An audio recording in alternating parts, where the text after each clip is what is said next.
Hi, and welcome back to the Inside of My Head, where I'm looking at Godzilla Awakening as a part of my look at the MonsterVerse and running up to the release of Godzilla Dominion and Kingdom Come. Godzilla Awakening is a prequel to Godzilla 2014 and centers around Eiji Surizawa, who's Ishiro Surizawa's father and an early member of Monarch, and pits Godzilla against this, an enemy like we've never seen before. I mean, he does kind of look a little bit like the Warbats, but you know. There's this brief mention in Kong Skull Island where Bill Randa says this: "I fucking love this stick." No, that's not what he says. He says this: Harry Truman didn't think so when he funded Monarch in 1946. And I had mentioned this in my Skull Island review, but decided to cut it out because the video was just getting too long. But I did say that the Inception of Monarch is a story that I would love to see. And guess what? Wish granted, you ketchup-colored motherfucker, because that's in here too. In a small way, at least. So we start off in 1980 with Eiji Surizawa telling his teenage son Ishiro that he wants to share a big secret with him. "I knew it! You're not my dad!" "No, Ishiro-san, I chase big monsters for a living." "Wait, did your mom tell you something?" It flashes back further to when Ishiro was a newborn in Hiroshima and his mother was killed in the blast. And Eiji witnessed a monstrous creature in the sky, awoken by the explosion. It looks like a shadow of some kind, and it's made up of a swarm of smaller creatures called the shinomura. And out there in the bay, someone familiar is keeping an eye on this thing. Anyway, Eiji tells Ishiro that this wasn't his only dealing with the creature, and about how he came to work for the US government, setting up an agency whose job it was to hunt and kill the creatures, and to do it in secret to avoid worldwide panic.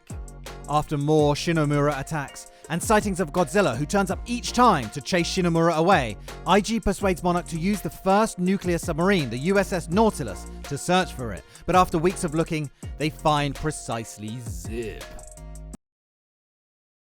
A few years later, they find a single cell from shinomura and blast it with this beam that sets it on fire, and they presume it to be dead.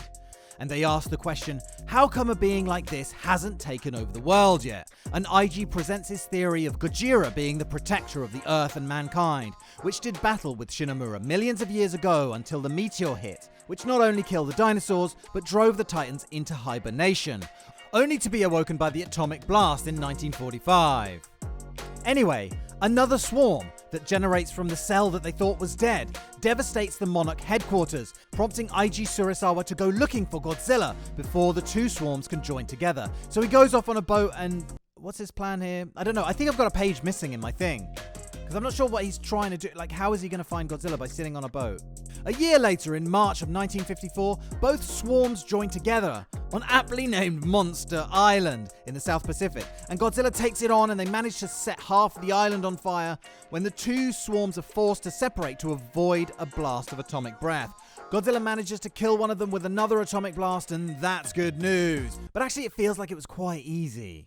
The other shinomura swarm escapes as the Monarch cavalry arrives, and they finally see Godzilla with their own eyes. So now they can stop calling Eiji a crackpot loony pants. Or at least you'd think they would, because in the very next scene they're like, "No, creature's dead, we're gonna nuke Godzilla now." And he's like, "No, hold on, Godzilla's our best chance of killing this thing." And they're like, nah, nuki.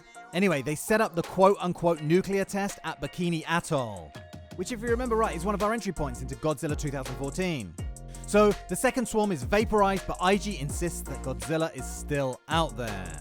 We cut to Ishiro burying his father after his death in 1981, and he's visited by his father's old friend Shaw, who's here to recruit Ishiro into Monarch and kick off his long career.